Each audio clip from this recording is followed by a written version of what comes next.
네, 성도 여러분 반갑습니다. 온라인 영상으로 세 번째 주일 예배로 성도님들을 뵙게 되었습니다.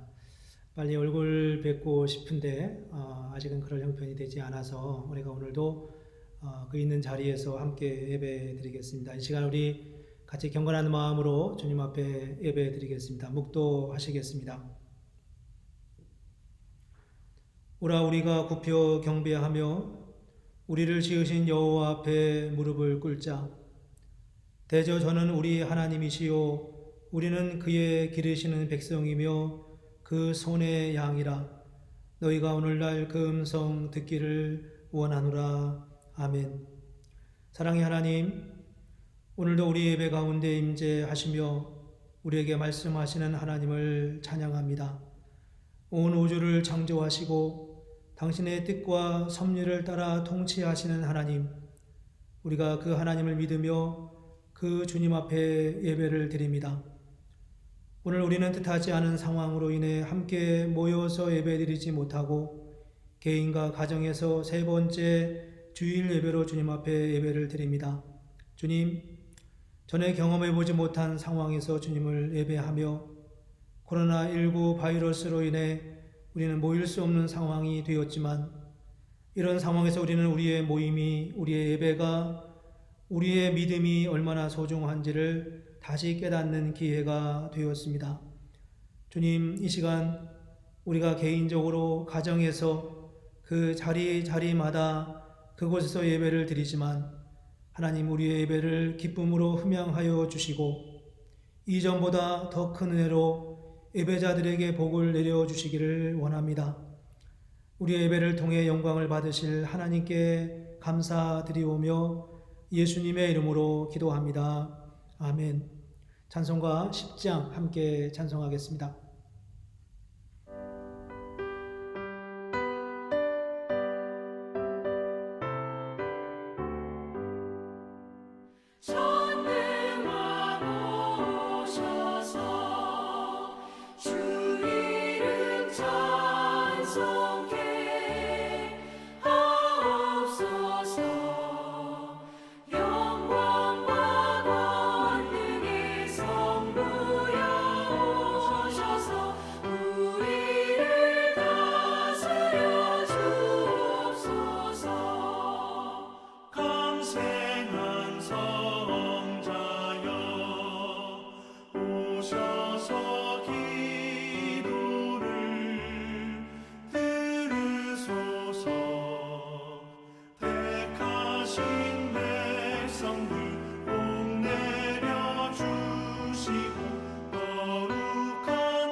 이 시간에는 성시교독 교독문 125번 사순절 세 번째 성시교독을 함께 하겠습니다. 여호와여, 나의 영혼이 주를 우러러 보나이다. 나의 하나님이여, 내가 주를 의지하였사오니 나를 부끄럽지 않게 하시고 나의 원수들이 나를 이겨 개가를 부르지 못하게 하소서. 주를 말하는 자들은 수치를 당하지 아니하려니와 까닭없이 속임 여호와여 주의 도를 내게 보이시고 주의 길을 내게 가르치소서. 주의 진리로 나를 지도하시고 교훈하소서. 주는 내 구원의 하나님이시니 내가 종일 주를 기다리나이다. 여호와여 주의 긍휼하심과 인자하심이 영원부터 있었사오니 주여 이것들을 기억하옵소서. 여호와여 내 젊은 시절의 죄와 허물을 기억하지 마시고 주의 인자하심을 따라 주께서 나를 기억하시되 주의 선하심으로 하옵소서. 여호와는 선하시고 정직하시니 그러므로 그의 도로 죄인들을 교훈하시리로다. 온유한 자를 정의로 지도하시며 온유한 자에게 그의 도를 가르치시리로다. 다 같이 하겠습니다. 여호와의 모든 길은 그의 언약과 증거를 지키는 자에게 인자와 진리로다. 아멘. 네, 이 시간 우리 경건한 마음으로 함께 참회의 기도를 드리겠습니다. 거룩하신 아버지 하나님, 오늘도 우리가 거룩하신 하나님 앞에 나왔습니다. 이 시간 우리의 허물과 연약함을 주 앞에 내어놓고 우리의 죄를 고백합니다. 믿는다고 하지만 마치 하나님이 안 계신 것처럼 생각하며 살았던 우리의 모습을 고백합니다. 보이지 않는 하나님보다 눈에 보이는 물질에 더 집착했던 우리의 연약함을 내어놓습니다. 무엇인가를 갖지 않으면 불안한 그런 일상을 우리는 경험하고 있습니다. 위로부터 주시는 은혜보다는 손에 잡히는 물질에 더 만족하려고 했던 부분도 있었습니다. 코로나19를 보면서 이 전염병이 우리의 많은 것을 빼앗아 가지 않을까 두려워하기도 했었습니다. 하나님, 우리의 죄와 허물을 용서하여 주시옵소서. 하나님께서 이미 주신 은혜도 너무나 많고 또 약속하신 은혜가 얼마나 많은지 모르는데 우리가 그 은혜를 잊고 살았으며 감사보다는 불평이, 평안보다는 염려가 우리의 마음을 지배한 적이 많았음을 고백합니다. 하나님, 이 시간 우리의 허물과 죄를 용서하여 주시옵소서. 이제 계속해서 하나님과 나만이 아는 죄를 주님 앞에 고백하겠습니다.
오늘 고백의 기도를 드리는 저와 여러분에게 주님이 주시는 약속의 말씀입니다. 모든 사람이 죄를 범하였음에 하나님의 영광에 이르지 못하더니 그리스도 예수 안에 있는 성령으로 말미암아 하나님의 은혜로 값없이 의롭다 하심을 얻은 자 되었느니라. 아멘. 로마서 3장 23절 24절의 말씀입니다. 이 시간 우리 다 같이 사도신경으로 우리의 신앙을 함께 고백하겠습니다.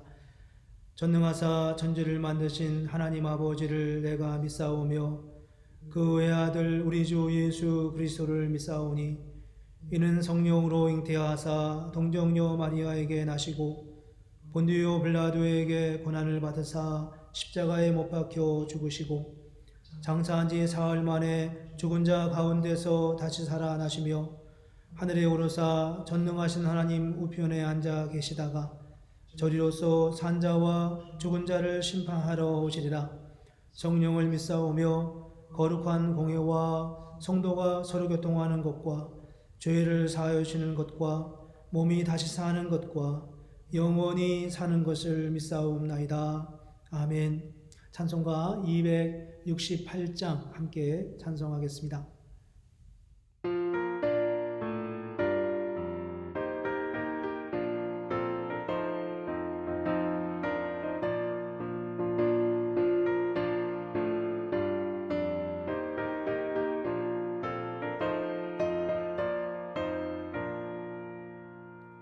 죄에서 자유를 얻게 하는 보혈의 능력 주의 보혈 시험을 이기고 승리하니 참 놀라운 능력이로다. 주의 보혈 능력이 또다. 주의 피 믿어 주의 보혈 그 어린 양의 매우 귀중한 피로다. 육체의 정욕을 이긴 힘은 보혈의 능력 주의 보혈 정결한 마음을 얻게 하니 참 놀라운 능력이로다. 주의 보혈 능력이 또다. 주의 피 믿어 주의 보혈 그 어린 양의 매우 귀중한 피로다.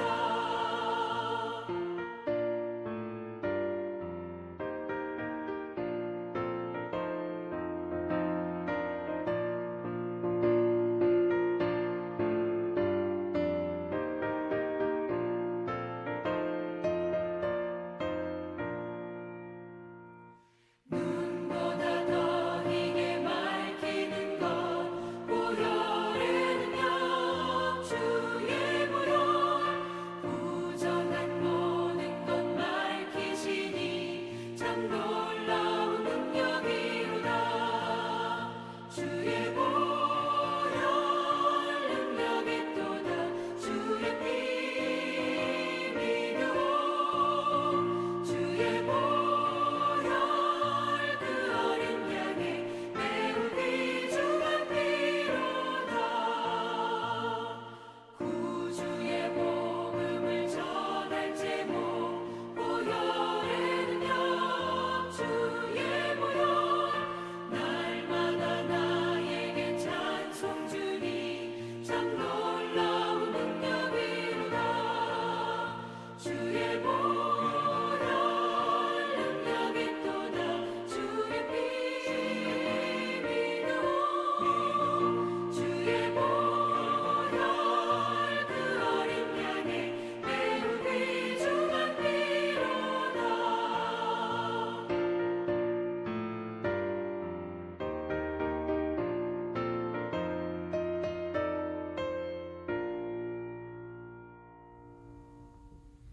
네, 우리 다 같이 예배를 위해서 함께 기도하겠습니다.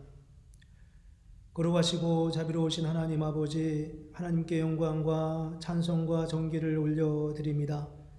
뜻하지 않은 상황에서 우리가 가정에서 온난 영상 예배로 주님 앞에 예배드리지만 하나님 오늘 예배 가운데 주님께 영광을 돌리오며 모든 예배자들 가운데 하나님의 은혜로 풍성하게 채워주시기를 하나님 간절히 원합니다. 어렵고 힘든 상황 속에서도 또 하나님께서 우리에게 은혜를 주셔서 좋은 기술을 선용하여 이렇게 영상으로 예배 드릴 수 있게 하시니 이 또한 감사하지 않을 수 없습니다.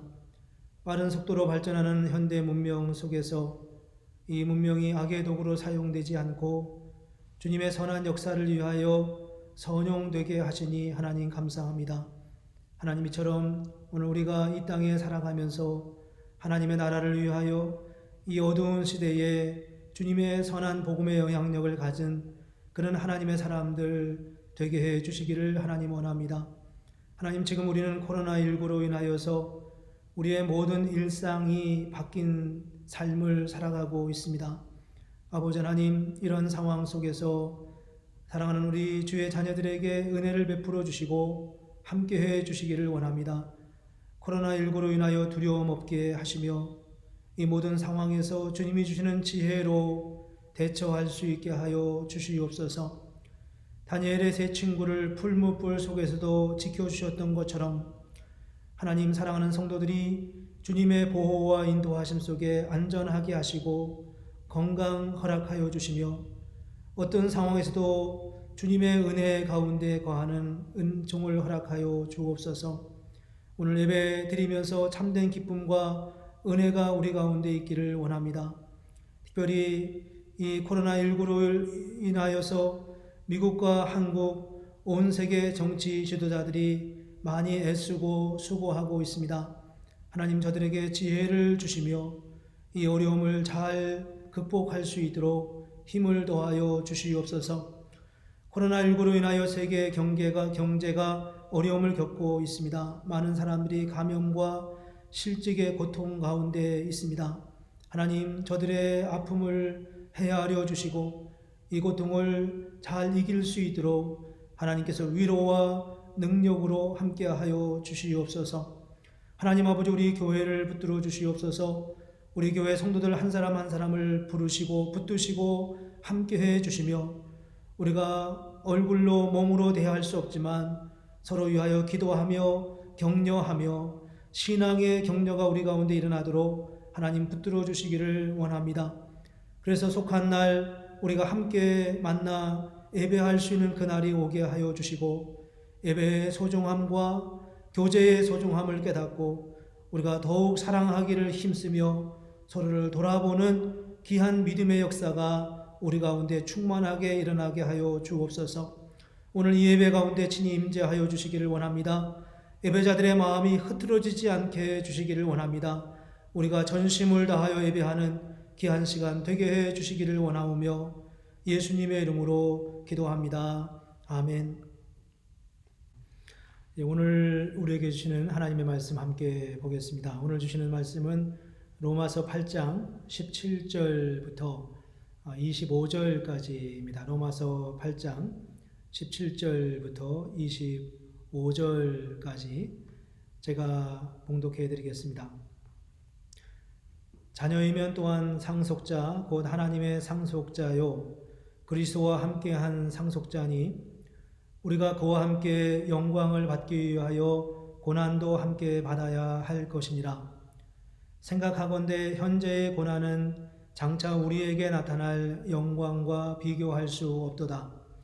피조물이 고대하는 바는 하나님의 아들들이 나타나는 것이니 피조물이 허무한데 굴복하는 것은 자기 뜻이 아니요 오직 굴복하게 하시는 이로 말미암음이라.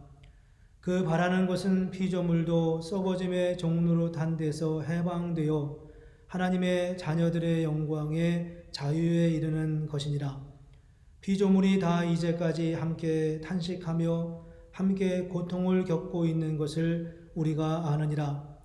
그뿐 아니라 또한 우리 곧 성령의 처음 익은 열매를 받은 우리까지도 속으로 탄식하여 양자 될 것 곧 우리 몸의 속량을 기다리느니라. 우리가 소망으로 구원을 얻었음에 보이는 소망이 아니니 보는 것을 누가 바라리요.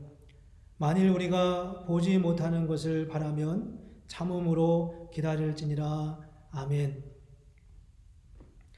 네, 성도 여러분 반갑습니다. 세 번째 주째 이렇게 온라인으로 뵙게 되니까 한편으로는 감사하기도 하고 또 한편으로는 언제 뵙나 그런 아쉬움도 있습니다.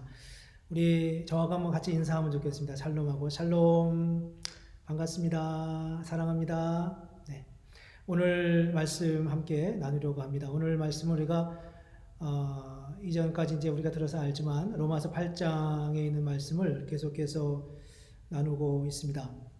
로마서 8장을 우리가 할 수 있다면 한 편의 큰 설교를 6번에 나누어서 한다 이렇게 이해하고 들을 수 있으면 훨씬 좋겠다 싶습니다. 물론 물리적으로 그게 쉽지는 않겠지만요.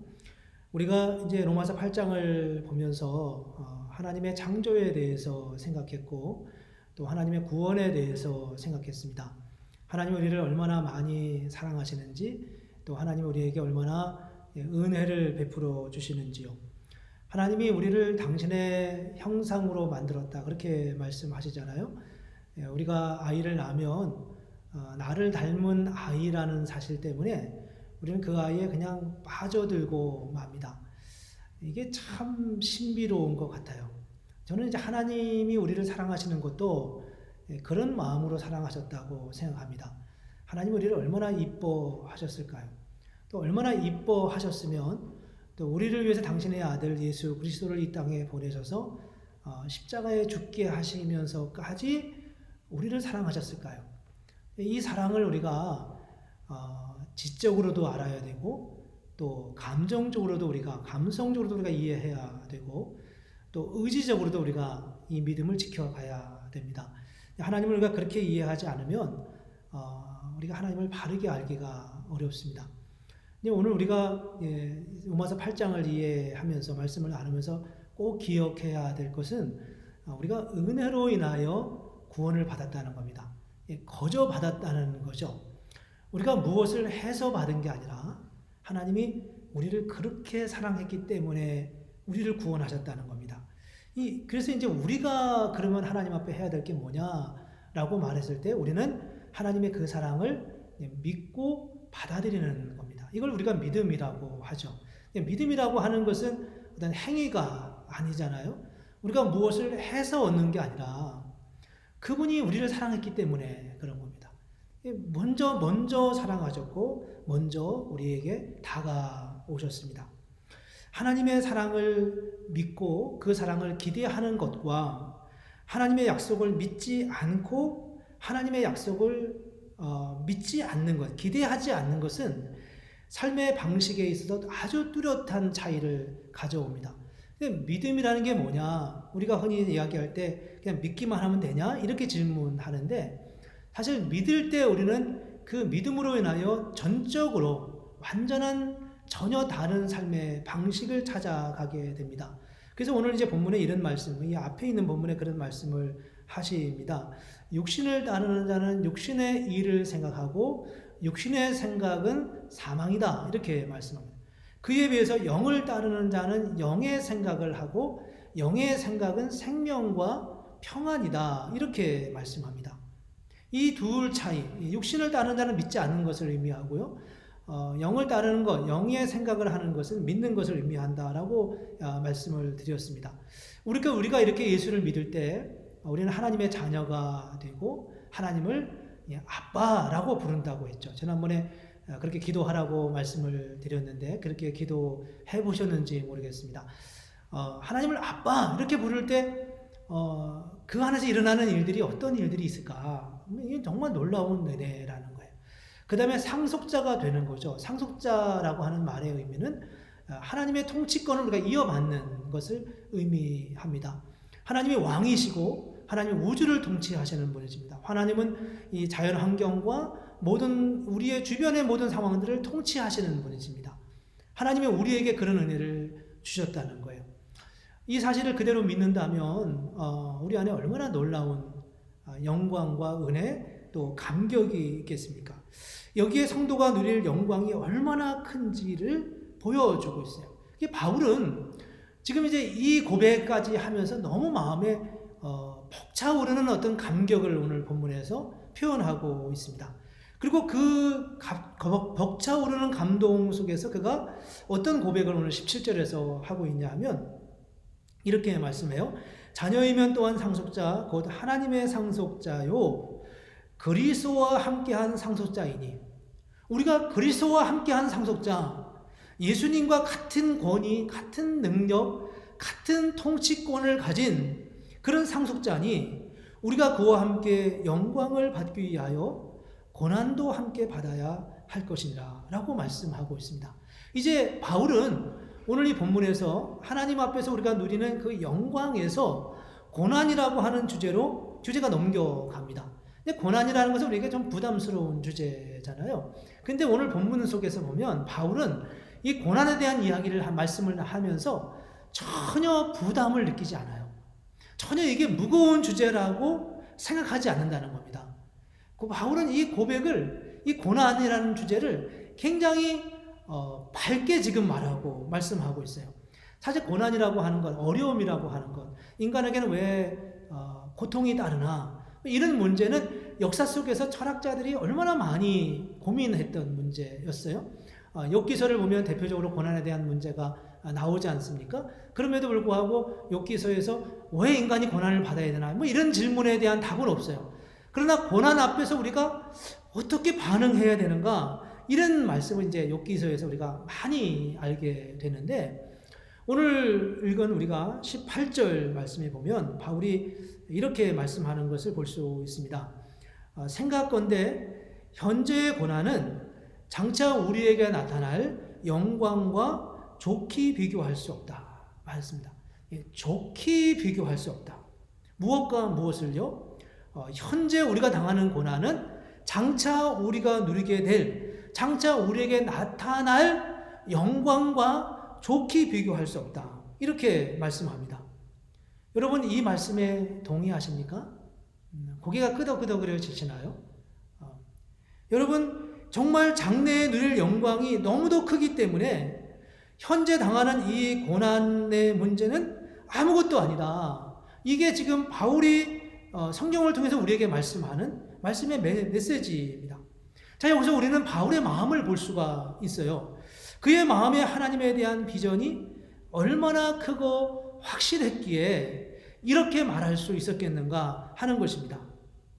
눈만 감으면 천국에서 누릴 그 영광이 상상이 되는 거예요. 기대가 되는 거죠.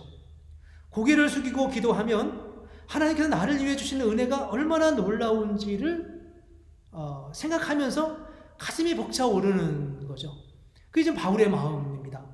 그래서 그는 여기서 뭐라고 말씀하냐 하면 현재의 고난은 장차 우리에게 나타날 영광과 좋게 비교할 수 없다라고 말씀하고 있는 것입니다. 이 말씀을 들으면서 힘이 절로 나는 거예요. 여러분도 지금 그런 마음인가요? 이 말씀을 들으면서 그래, 맞아. 우리가 여기서 장차 장래에 누리게 될 그 영광을 바라보면 뭐 이쯤이야 뭐 우리가 무슨 문제가 되겠습니까? 그런 설레임과 그런 벅차오르는 가슴, 그런 은혜를 여러분도 경험하고 있습니까? 이게 지금 바울이 정말 간곡하게 하고 있는 말씀입니다. 근데 이제 이 말씀을 나누면서 제가 그런 생각이 들었습니다. 이 말씀을 들으면서 아마 좀 이렇게 다르게 생각하시는 분이 있을 것 같아요. 조금 곁길로 나가는 말씀일런지는 모르지만 그런 말씀을 뭐 동의할 수는 있지만 그건 너무 내세지향적인 것 아니야? 이렇게 질문하고 싶은 분들이 있을런지 모르겠습니다. 지금은 어려워도 그때 가면 은혜를 받는다. 지금은 어렵지만 그때 가면 상급을 받는다. 이런 게 우리 조상들이 믿었던 아주 좀 굉장히 종말론적인 신앙에서 많이 보여지는 그런 모습이라고 우리는 생각합니다. 그래서 너무 그렇게 강조하면 그건 좀 지나친 종말론주의자고 지나친 내세지향적인 사람 아니냐, 이런 생각, 이런 염려를 우리가 할 수 있습니다. 너무 내세지향적인 것도 바람직하지 않고 너무 현실적인 것만으로도 바람직하지는 않다고 생각해요. 우리 안에 둘 사이에 이제 균형이 있어야 되는데 이 균형을 우리가 어떻게 맞춰가냐 하는 겁니다. 적당하게 천국에도 한쪽 발 내밀고 또 적당하게 현실의 피로도 채우고 이러는 게 아니라는 겁니다. 오늘 우리가 바울의 이 고백을 한번 생각해 보면 바울이 장차 누릴 그 영광이 그렇게 크다라고 말씀했는데 바울은 그것을 어떻게 알았을까요? 어떻게 그 영광이 그렇게 크다고 생각했었을까 하는 것입니다. 질문입니다. 여러분 한번 생각해 보십시오. 바울이 계시로 알았을까요? 천국이 이렇게 크고 놀라운 거야. 이렇게 하나님이 그에게 계시로 보여줬을까요? 아니면 그냥 바울은 천국은 그런 거야. 원래부터 그런 거야. 라고 그렇게 믿은 것이겠습니까? 아니면 바울만 그렇게 말하는 것입니까? 바울이 이렇게 말하는 것은 단순히 내세적인 신앙 때문에 이렇게 말할 수 있는 것입니까? 저는 이 답을 이렇게 얻었습니다. 바울이 이렇게 말할 수 있는 이유는 그가 이미 하나님 나라에서 누릴 그 영광과 은혜를 체험했기 때문에 그렇다는 겁니다. 물론 완전한 하나님의 영광을 누린 것은 아니었어요. 그렇지만 그는 그 영광을 보았습니다. 어떻게 보았을까요? 그의 삶 속에서 그는 하나님의 하늘의 문이 열리면서 하나님 나라의 그 영광을 경험하고 누리게 되었습니다. 물론 부분적인 것이었지만 말이죠. 그리고 그 작은 영광을 누리면서 그 본래의 영광이 얼마나 컸을까? 그걸 생각하게 되었던 거죠. 제가 아주 오래전에 청와대를 한번 들어가 본 적이 있었습니다. 대통령을 뵈러 간 것은 아니었고요. 대통령의 측근에서 대통령을 섬기는 경호실장을 뵐 기회가 있었습니다. 물론 이제 저의 직접적인 일은 아니었지만 동료와 함께 가서 그분의 어떤 도움이 필요했던 거였던 것 같아요. 지금 기억에는 그분을 찾아뵈러 가서 한두 시간 같이 차를 마시면서 이런저런 이야기를 나누고 또 어려운 일을 같이 간 분이 이제 이야기하는 과정을 옆에서 들으면서 이렇게 이야기를 나눈 적이 있습니다. 근데 그 이야기를 나누는 과정 중에 이제 도움이 필요하니까 이분이 전화를 하시더라고요. 근데 제 지금 기억에는 경찰청장에 전화를 한 번 하고 그 다음에 검찰에 전화하는 장면을 봤습니다. 근데 단축키 한 두세 개를 누르면 바로 연결되는 모습을 봤어요. 근데 그때 제가 이제 무슨 생각이 들었냐면, 이 청와대 이 안에 대한민국이 다 연결되어 있구나. 그런 생각이 들었습니다. 정말 놀라운 느낌을 가졌어요. 그게 어떤 구조로 되어 있는지 저는 알지 못해요. 제가 청와대를 돌아다녀 본 것도 아니고요.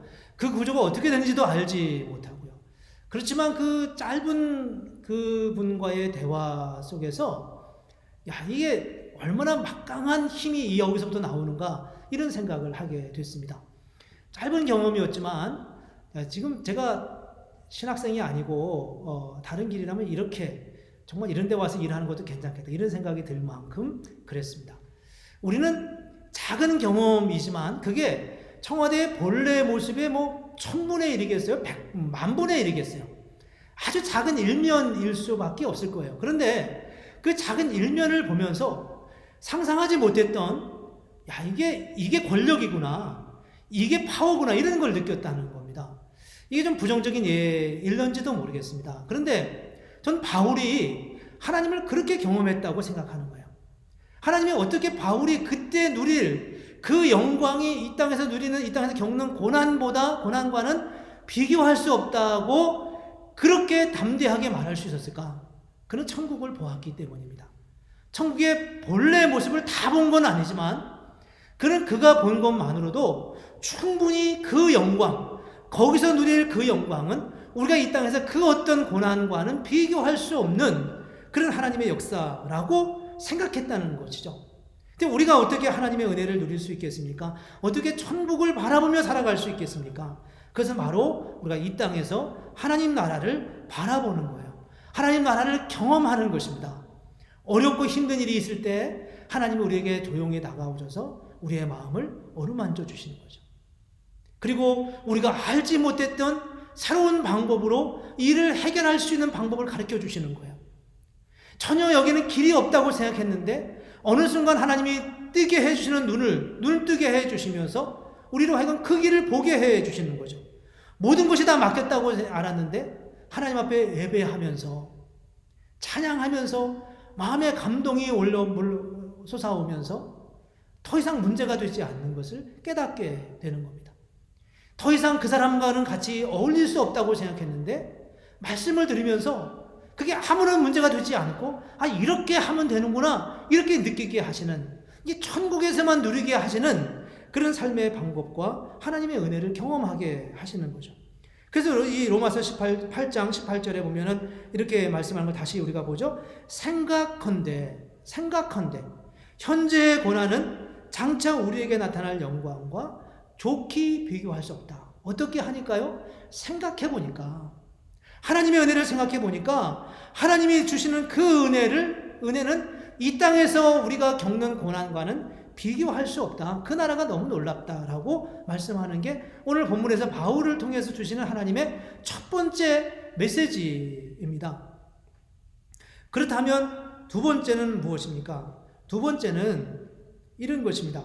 현재의 고난이 장차 누릴 영광을 이루게 한다 그랬습니다. 이루게 한다. 오늘 17절에 이렇게 말씀합니다. 우리의 잠시 받는 환난에 경한 것이 지극히 크고 영원한 영광에 중한 것을 이루게 한다라고 말씀했습니다. 첫 번째 말씀은 뭐라고 말씀했나요? 현재의 고난보다 장차 누릴 영광이 크다 이렇게 말씀했습니다. 우리가 지금 아무리 큰 고난을 당해도 그 나라에서 누릴 영광은 지금보다 큽니다. 근데 두 번째 말씀은 현재의 고난이 장차 그 누릴 그 영광을 이루게 한다라고 말씀하고 있습니다. 그러니까 우리는 현재 당하는 고난을 겪지만 이 고난이 장래에 우리의 영광을 만들어 간다는 거예요. 근데 이렇게 생각할 때 우리에게 늘 다가오는 중요한 사실이 있습니다. 그것은 바로 고난을 보는 시각이 바뀐다는 겁니다. 고난이란 더 없으면 좋은 것이 아니라 고난을 통해서 유익을 이루어가는 하나님의 섭리가 이 안에 있다는 거죠. 여러분 이 사실을 믿으시나요? 정말 고난은 없으면 좋죠. 여전히 이 사실을 알면서도 고난을 통해 영광이 만들어진다는 걸 알면서도 고난은 우리에게 부담스러운 거예요. 그렇지만 어차피 우리에게 고난이 왔다면 우리는 그 고난을 마다할 이유가 없다는 겁니다. 고난을 피해갈 이유가 없다는 거예요. 왜냐하면 그 고난은 결과적으로 우리에게 더 큰 영광을 누리게 하기 때문이라고 말씀하고 있습니다. 여기서 우리는 고난에 의미를 부여하게 됩니다. 고난 자체가 가치가 있다는 거예요. 고난을 당하는 것도 감사한 일이라는 거죠. 고난을 받으면서 우리는 더 큰 은혜를 기대하게 되는 겁니다. 정말 이런 고백이 저한테 필요했던 때가 있었습니다. 물론 지금도 이 고백이 여전히 저한테 유효하고 감사한 일이지만 정말 힘들고 어려울 때는 그 은혜가, 그 놀라운 사랑이 우리에게 필요한 것을 제가 알게 되었습니다. 우리는 지금 코로나19로 인해서 고통을 겪고 참 불편함을 얻게 됩니다. 많은 사람이 이 코로나19로 인해서 두려워하죠. 없으면 좋겠다 그렇게 생각합니다. 하지만 저는 꼭 그렇지는 않다고 생각합니다. 물론 이 일로 인하여서 아픔을 겪는 분들 때문에 정말 안타깝고 때로는 생명을 잃는 분들 때문에 우리가 뭐라 우리가 위로할 길이 없습니다. 또 그 일이 나에게 닥칠 일인지도 모르지 않습니까? 우리는 정말 안타깝고 아쉬운 마음이 없을 수가 없어요. 그러나 그러면서도 우리는 이 코로나19에 또한 기대도 있습니다. 이 일이 끝나면 하나님께서 우리에게 어떤 은혜를 주실까 하는 겁니다. 이 일이 끝나고 우리 성도님들을 얼굴과 얼굴을 대하면서 만나게 될 때 얼마나 반가울까 하는 생각입니다. 여러분 중에 그런 생각을 하실 분들이 있을지 모르겠어요. 에이 나는 뭐 얼굴 안 보고 하니까 너무 좋구만 이렇게 생각하는 분들이 혹 있을런지 모르겠습니다. 그런 마음 갖지 마시고 우리가 정말 그 때를 기다리면서 이 일로 인하여 주시는 은혜. 여러분 조금 전에 찬양을 들으시면서 어떤 느낌이 들었나요? 저는 내가 찬양에 굶주려 있었구나 이런 생각이 순간적으로 들었었거든요. 찬양에 굶주려 있었구나. 이 고난이 어려움이 뭔가 없다고 하는 것이 우리에게 더 굶주림과 더 하나님의 은혜를 사모하고 우리의 잃었던 그렇게 애쓰고 몸부림치고 회복하려고 했던 그런 은혜, 그런 은혜가 우리가 몸부림쳐도 안 됐는데 어쩌면 이 코로나19가 우리의 신앙을 다시 회복하게 해주시는 하나님의 은혜의 사건인지도 모른다는 것입니다. 이런 은혜를 기대하면서 우리가 이 시기를 인내하면서 기다렸으면 좋겠습니다. 네, 이제 세 번째입니다. 세 번째는 우리 21절 말씀을 함께 보면서 나누면 좋겠는데요. 21절에 이렇게 말씀하셨습니다. 그 바라는 것은 피조물도 썩어짐의 종노릇한 데서 해방되어 하나님의 자녀들의 영광의 자유에 이르는 것이니라 라고 말씀하고 있습니다. 이 말씀이 뭘 의미할까요? 여기서 우리가 생각해야 될 것은 뭐냐 하면 장래의 그림, 그 천국에 대한 그림을 구체화하는 작업입니다. 여기서 이제 우리가 그 밤이 깊어지면 새벽이 온다고 하지 않습니까? 근데 이게 그게 쉬운 것만은 아니에요. 이런 얘기가 밤을 세워 보시면 아시지만 군인들이 이제 밖에서 보초를 쓰고 밤을 세우잖아요. 아주 힘들고 어렵지만 고된 중에도 분명하게 반드시 돌아올 그 아침을 기다리는 거예요. 그러니까 밤을 새울 수가 있죠. 근데 만약에 그게 계속 이어진다고 생각해 보세요. 계속 이어진다고 생각하면 30분도 견디기가 어려울 겁니다. 이 아침이 다가온다고 믿으니까 밤 7시간도 세울 수 있고 8시간도 견딜 수 있는 거지, 그게 없으면 1시간도 견디기가 어려운 거거든요. 근데 오늘 이 아까 읽어드린 21절 말씀에 보면 이렇게 말씀하잖아요. 다시 한번 보죠. 그 바라는 것은 피조물도 썩어짐의 종노릇한 데서 해방되어 하나님의 자녀들의 영광의 자유에 이르는 것이니라. 이 피조물이 지금 무엇을 원한다고요? 하나님의 자녀들의 영광의 자유에 이르는 것이다. 지금 세상이 깨어졌어요. 자연 만물이 깨어졌습니다. 여기서 피조물이 답답해하고 안타까워하고 힘든 거예요. 근데 피조물이 무엇을 원하냐 하면 이 일이 회복되기를 기대한다는 겁니다. 어떻게 회복되냐 하면 하나님의 영광의 자녀들의 자유에 이르는 것. 그걸 우리가 자세하게 설명을 안 한다 하더라도 하나님의 그 어떤 원초적 상태를 기억하는 이 피조물을 우리가 여기서 생각할 수 있다는 겁니다. 이게 참 저는 놀라운 말씀이라고 생각해요. 왜냐하면 이게 정말 귀한 건데, 원형을 아는 겁니다. 원형을 아는 것. 이게 그리스도인이 가지고 있는 큰 능력의 근원이라고 생각합니다. 아주 쉬운 예를 하나 들어볼까요? 이 가정을 들어보죠. 이 가정이 어떻게 만들어지냐 하면 젊은 청춘 남녀가 서로 사랑하고 정말 너무 아끼고 사랑해서 사랑을 키워가고 이제 어느 단계가 되면 우리가 결혼을 하자, 이 가정을 만들자 이렇게 이제 하죠. 그래서 결혼을 하죠. 결혼 반지를 주고 받으면서 내가 평생토록 죽음이 당신과 나를 갈라놓기 전에 나는 당신을 배반하지 않을 거다. 이런 마음으로 우리가 서약을 하면서 결혼을 합니다. 그리고 결혼을 하고 나면 아이가 생기고 그 아이의 출생의 과정 속에서 느끼는 그 부모의 기쁨은 이건 말로 다 할 수가 없어요. 세상에 그 어떤 것을 다 얻어도 그만큼 그거와 비교할 수 있는 게 없죠. 그렇게 큰 기쁨을 얻는 게 바로 가정의 모습이잖아요.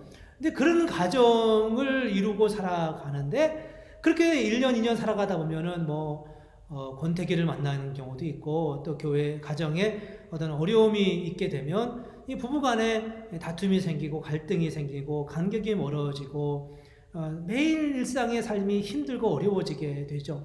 그러다 보면 이제 우리가 살아서 뭐하나, 같이 살아서 뭐하나 이런 생각을 할 때도 있습니다.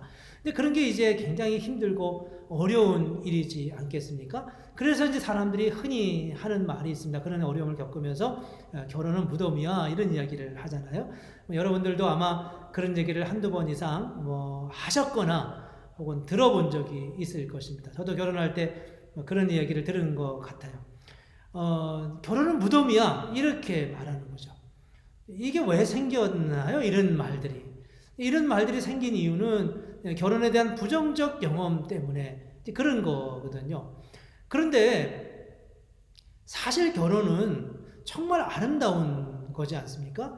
그 안에서 이 부부가 함께 누리는 그 사랑과 아름다운 모습을 어렵고 힘든 삶의 과정 때문에 잃어버리는 겁니다. 그러면서 우리도 모르는 사이에 결혼에 대한 새로운 정의가 만들어지는 거예요. 결혼만큼 아름다운 게 없어 이렇게 말하다가 또 젊은이들이 결혼하는 건 기꺼이 이렇게 축복하지만 사실 현실은 그렇지 않아. 이런 말들을 지금 어른들이 하고 있다는 겁니다. 여기서 우리는 그런 말을 하면서 결혼에 대한 어떤 원형적인 아이디어, 원형적인 그런 개념을 잃어버리고 있는 거예요. 결혼을 하면서 어려우면서 그 어려움을 왜 극복하지 못하는가?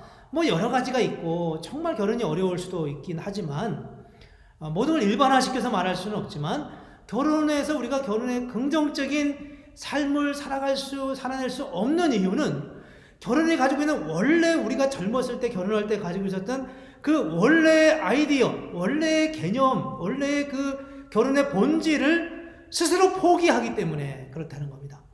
그걸 잃어버리지 않으면 우리는 정말 그때보다 신혼 초보다 더 행복하고 더 아름다운 결혼 생활을, 가정을 우리가 이루어갈 수 있다고 저는 믿어요. 우리가 그걸 포기하지 않는다면요. 근데 이런 생각이 이제 어디에도 연장이 되냐면 교회에도 있을 수 있습니다. 우리가 교회 생활을 오래 하고 좀 신앙에 연조가 있는 그런 사람들 중에 일부 사람들은 교회에 대해서 아주 부정적인 생각을 가지고 있는 경우가 있습니다.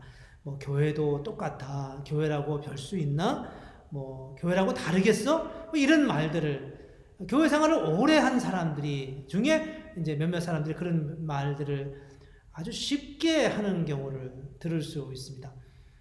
그런 말을 들으면 이제 목사 입장에서 뭐 부정할 수가 없죠. 뭐 교회가 사실 그러니까요. 교회 안에도 갈등도 있고 다툼도 있을 수 있고, 뭐 내가 섬기는 교회는 뭐 다르다 이렇게 말할 수는 있지만, 교회라고 하는 일반적인 교회를 봤을 때 우리가 그런 부분들을 상당 부분 인정할 수밖에 없는 그런 현실이 우리에게 있습니다. 그렇지만 그럼에도 불구하고 우리가 포기할 수 없는 게 있는데, 그건 바로 뭐냐 하면 교회의 원형입니다. 교회가 본질적으로 뭐냐 하는 거죠. 교회가 본질적으로 가야 한 자리가 어디냐. 성경이 보여주는 교회는 어떤 것이냐. 그 교회는 이룰 수 없는 불가능한 교회의 상태를 성경이 우리에게 보여주면서 거기서 그냥 무조건 가라고 명령하는 거냐, 아니면 그게 가능한 거니까 성령이 우리로 하여금 그 아름다운 교회 공동체를 세워가면서 그것을 향해 가도록 오늘도 우리를 격려하고 계시는 거냐. 이 두 가지 사이에 어느 쪽에 설 건가에 대한 질문을 우리가 받고 있다는 겁니다. 여러분은 어떻게 생각하시나요? 저는 물론 늘 말씀드리지만 우리 교회가 건강하다고 생각해요. 우리 교회가 건강하고 우리 교회만큼 건강한 교회도 많지 않다고 저는 믿습니다. 그러나 우리는 이제 그런 뭐 인간적인 면에서 좋은 교회, 좋은 측면을 말하는 게 아니라 정말 성경적인 교회의 회복을 우리가 꿈꾸고 살아가느냐 하는 질문입니다. 오늘 이 본문 속에서 지금 바울이 그렇게 지금 말하고 있지 않습니까? 피조물도 썩어짐의 종로릇 한 데서 해방되어 하나님의 자녀들의 영광의 자유에 이르는 것이다. 이걸 지금 이 피조물들이 기억하고 있다는 거예요. 기억하고 있다는 거죠. 그 상태를 기억하고 있다는 거죠. 그러면 우리는 어떤 교회를 기억하고 있습니까? 우리는 어떤 가정을 기억하고 있습니까? 오늘 본문 속에서 24절, 25절에 보면 이런 말씀이 있어요. 우리가 소망으로 구원을 얻었음에 보이는 소망이 아니니 보는 것을 누가 바라리요? 만일 우리가 보지 못하는 것을 바라면 참음으로 기다릴지니라. 소망을 가진 자가 우리가 보이는 소망이 아니다. 보는 것을 누가 바라겠느냐? 이 말의 의미를 이해하십니까? 우리가 눈에 보이는 것을 누가 바라겠느냐? 보이지 않는 것을 바라면 진짜 기다린다, 이렇게 말씀하는 겁니다. 우리 경험해 보지는 않았지만 그래, 그게 진짜야, 그건 이루어질 거야, 하나님이 우리에게 주시는 은혜야 라고 믿으면 정말 그 상태, 그 은혜를 기다리게 된다는 것입니다. 저는 결혼 생활을 이제 훨씬 더 오래 사신 분들이 많이 있으셔서 신뢰가 되는 말씀이 아닌지 모르겠는데 이제 근 30년이 가까이 되네요. 근데 지금도 행복하지만 죄송합니다. 이런 말씀을 드리는 게 옳을지 모르겠는데 앞으로 살 게 더 행복할 거라고 저는 생각합니다. 지금이 어려워서 그런 말을 하는 게 절대 아니에요. 오해하지 마세요. 앞으로 살아갈 날이 더 행복할 거라고 생각하는 거예요. 왜냐하면 아직 우리는 본질에 이르지 않았기 때문입니다. 지나온 기간도 하나님의 은혜 안에서 참 행복한 삶을 살아왔지만 우리는 하나님이 주시는 그 원형적인 가정을 향해서 계속 나가고 있는 거예요. 교회도 마찬가지입니다. 지나온 시간도 은혜의 시간이었어요. 그건 뭐 부정할 수가 없는 거였어요. 그러나 저는 앞으로 경험할 하나님의 은혜, 하나님의 교회가 더 아름다울 거라고 생각하는 겁니다. 그걸 우리가 꿈꿀 수 있어야 되는 거죠. 그게 바로 오늘 24절, 25절에서 하시는 말씀입니다. 보이는 소망이 아니니 보는 것을 누가 바라리요? 여러분들이 그동안 경험했던 것을 바란다면 그걸 누가 바라겠느냐? 그거는 이제도 경험했기 때문에 앞으로도 얼마든지 올 수 있는 거다. 그러나 보지 못하는 것을 바란다면 참음으로 기다릴 거다. 우리가 아직 경험해 보지 못한, 그렇지만 주님께서 말씀하신 그 본래적 교회, 본래적 가정을 우리가 소망한다면 참음으로 우리가 인내해 볼 만하다, 참을 만하다, 그렇게 지금 말씀하고 있습니다. 우리가 그런 마음으로 하나님의 나라, 하나님의 교회를 꿈꾸며 살아가는 것이 얼마나 아름다운 일이겠어요. 본문을 정리해 봅니다. 본문은 우리에게 세 가지를 말씀하고 있습니다. 이전 본문은 하나님의 구원의 역사가 너무 놀라웠다, 이게 지금 바울의 고백이고요. 그 놀라운 고백 때문에 우리는 우리 앞에 고난이 와도 능히 감당할 수 있다, 이게 오늘 본문의 초점인데, 이 본문을 세 가지로 나눈다면 우리가 현재의 고난보다 장차 누릴 영광이 비교할 수 없을 만큼 크다, 이게 첫 번째 요지이고요. 두 번째는 현재의 고난이 장차 누릴 영광을 이루게 한다, 이렇게 말씀하는 겁니다. 그래서 고난보다 장래의 영광이 크다는 것뿐만 아니라 현재의 고난이 장래의 영광을 이루게 하기 때문에 현재의 고난의 의미가 있다는 겁니다. 코로나19 때문에 힘들지만, 그러나 그것을 견뎌내고 그 가운데 기도하는 것도 의미 있는 하나님의 역사라는 겁니다. 그걸 불평만 하면 왜 이런 일이 우리에게 있을까라고만 얘기하면 아무런 의미 없이 지나가지만, 그래, 이것이 내게 말씀을 더 깊이 볼 수 있는 기회야. 다른 외부 활동을 안 하니까 오히려 더 기도할 시간이 생겼어. 이렇게 말하면 그건 은혜고, 그것이 우리로 하여금 하나님의 영광을 바라보게 하는, 영광을 누리게 하는, 영광으로 더 가까이 다가가게 하는 하나님의 역사라는 것입니다.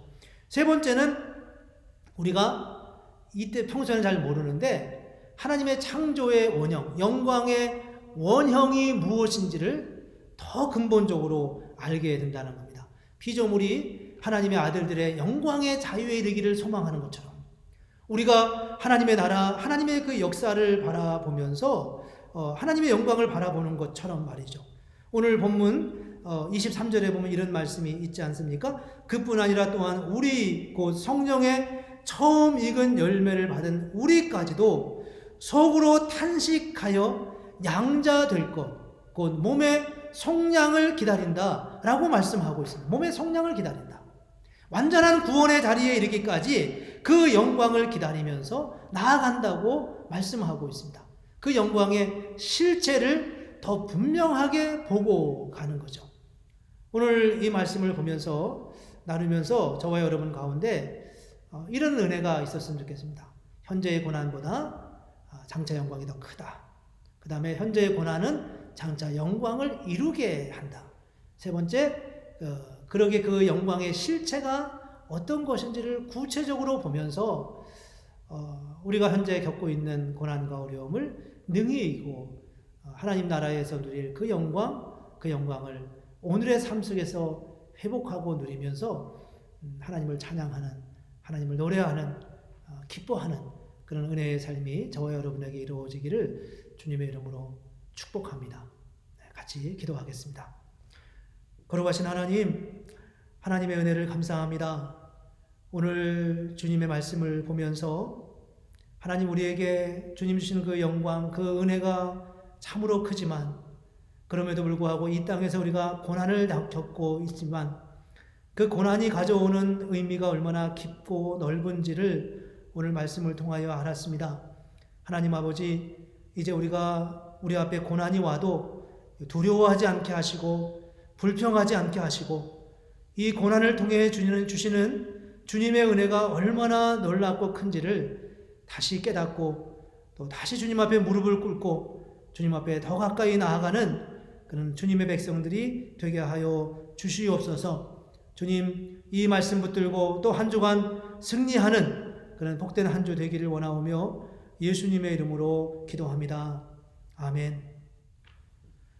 네, 감사합니다. 광고 말씀드리겠습니다. 특별한 광고는 없고 이제 우리가 예배와 관련해서 또 코로나19에 관련된 광고를 드려야 되는데요. 우선 온라인 영상으로 이렇게 예배할 수 있게 돼서 너무 감사합니다. 수고하신 우리 분들께도 감사드리고 또 온라인 예배들과 여러분들이 많이 피드백을 주셔서 많이 참조할 수 있었습니다. 여러분 뒤에 십자가 밑에 양쪽 의자가 2개가 있었는데 그거 좀 보기가 좀 불편하다 그래서 치웠고요. 또 어떤 분들은 사진 캡처해서 올려주셔서 참조하기도 했고 또 예배드리면서 마음의 감동을 함께 나눠주신 분들도 있습니다. 느낌이 확실하지 않아서 여러분들이 피드백을 많이 주시면 또 예배 드리는데 참조하고 저도 더 많이 기도하면서 준비하도록 하겠습니다. 오늘 얼굴로 못 뵙지만 또 한 주간 그리스도 안에서 승리하시고 또 건강 잘 지키시고 그렇게 하나님의 은혜 가운데 보내는 한 주 되면 좋겠습니다. 제가 개인적으로 그냥 생각해서 말씀드리는 건데 주중에 집에서만 기도하기 좀 그러셔서 불편하셔서 교회에 오셔서 기도하시는 것도 괜찮을 것 같습니다. 개인적으로 문제 없다고 생각하시는 분은 언제든지 오셔서 조용히 와서 기도하고 가실 수 있습니다. 교회 문은 아침 6시 이후에 저녁에 한 9시 정도까지는 제가 열어놓고 교회에 있으니까 굳이 저한테 왔다는 얘기 안 하셔고 그냥 기도하고 가시면 되겠습니다. 그리고 다음 주 예배에 대해서 문의하신 분이 있으셨는데 현재 이 시점까지는 다음 주 지난번 광고 드린 대로 다음 주는 교회에서 예배 드리고 또 집에서 드리실 분들을 위해서 영상을 준비하는 건데 이제 오늘 예배가 지나고 난 다음에 저희 운영위원들이 의논을 하게 될 것 같습니다. 곧 다시 새롭게 결정되는 부분이 있으면 여러분들에게 알려드리도록 하겠습니다. 지난주에 헌금에 대한 말씀을 드렸습니다. 문의하시는 분들도 있고 궁금해하시는 분들이 있으셔서 일부 말씀을 드리고 또 준비하는 부분도 있다고 말씀드렸는데 궁금하신 분들을 위해서 말씀을 드립니다. 첫째는 교회 헌관에 헌금함이 준비되어 있고요. 또 교회 오시는 게 어려우신 분들은 교회 우편으로 보내주셔도 되고 또 늘 주보에다 올려놨듯이 교회 어카운트로 보내셔도 되고 또 이번에 교회 웹사이트에 헌금할 수 있는 또 하나의 방법을 해놓았습니다. 사실 앞에 있는 3가지 방법이 다 어느 일정 간의 불편함이 있어서 좀 수월하게 할 수 있는 방법으로 생각해서 또 그런 요청도 또 있고 그래서 우리 운영위원들이 많이 의논하고 또 기도하면서 준비를 했습니다. 여러분 필요하시다면 사용하시면 되겠습니다. 자, 그러면 이 시간에 우리 같이 주님 앞에 예물 드리는 시간을 갖겠습니다. 찬송가 490장 함께 찬송하겠습니다.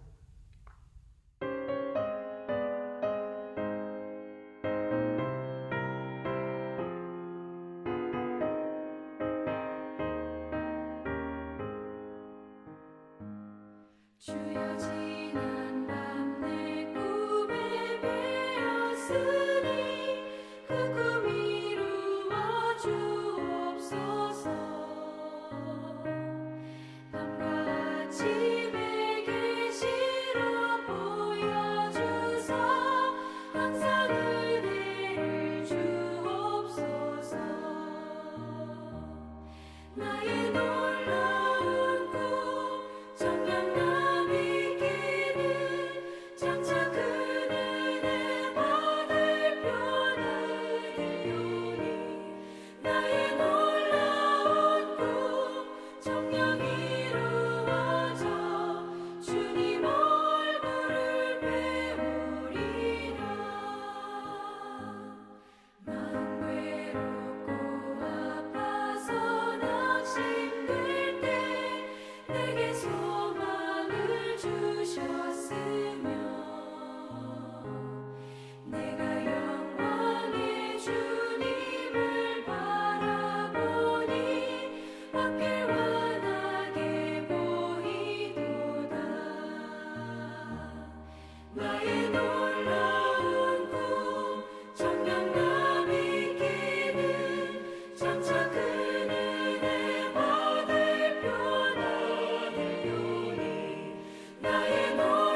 세상 풍조는 나날이 변하여도 나는 내 믿음 지키리니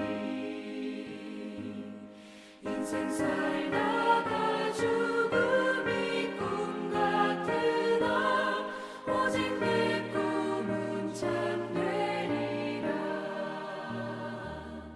나의 놀라운 꿈 정녕 나 믿기는 장차 큰 은혜 받을 편안을 요니 나의 놀라운 꿈 정녕 이루어져 주님 얼굴을 배우리라.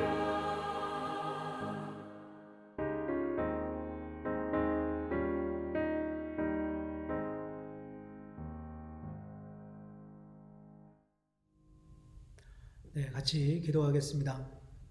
전능하신 주님, 주님의 은혜를 감사합니다. 우리가 이 어려운 상황 속에서도 함께 예배할 수 있는 기회와 특권을 주시고 또 하나님의 은혜를 누리게 하여 주시니 주님 감사합니다. 우리를 여전히 건강하게 하시고 우리에게 생명을 주신 주님의 은혜를 감사합니다. 먹을 것과 입을 것을 주시고 함께할 가족을 주시고 또 같은 믿음의 공동체로 우리를 모아주시니 하나님 감사합니다. 오늘도 주신 은혜를 감사하면서 주님 앞에 11조와 감사와 또 선교 헌금과 주일 헌금으로 주님 앞에 예물을 드립니다. 하나님 드린 손길들과 가정과 일터 위에 하나님의 은혜와 복으로 함께해 주시고 충만하게 하여 주시옵소서. 이 어려운 시기에도 주님이 주시는 은혜 가운데 우리가 살아갈 수 있도록 인도해 주시고 또 우리의 드린 예물이 주님의 영광을 위하여 귀하게 쓰여지게 하여 주시며 어려울수록 하나님의 영광이 더 크고 아름답게 드러나게 하여 주시옵소서. 주님의 은혜에 감사합니다. 하나님의 은혜 가운데 또 한 주간 승리하는 그런 복된 한 주간 되게 해 주시기를 원하오며 예수님의 이름으로 기도합니다. 아멘. 다 같이 한 번 더 축도하면서 기도하겠습니다. 지금은 우리 주 예수 그리스도의 은혜와 하나님 아버지의 크고 놀라우신 사랑과 성령의 인도하시고 함께 하시는 역사가 오늘 코로나19로 인하여 온라인 영상 예배로 드리면서 각자의 삶의 자리에서 하나님 앞에 예배하는 사랑하는 모든 예배자들 위해 지금부터 영원토록 함께 하시기를 간절히 축원하옵나이다. 아멘. 네, 감사합니다. 예배 이렇게 오늘 마쳤고요. 또 한 주간 여러분 각자의 삶의 자리에서 승리하시길 바랍니다. 감사합니다. 승리하세요.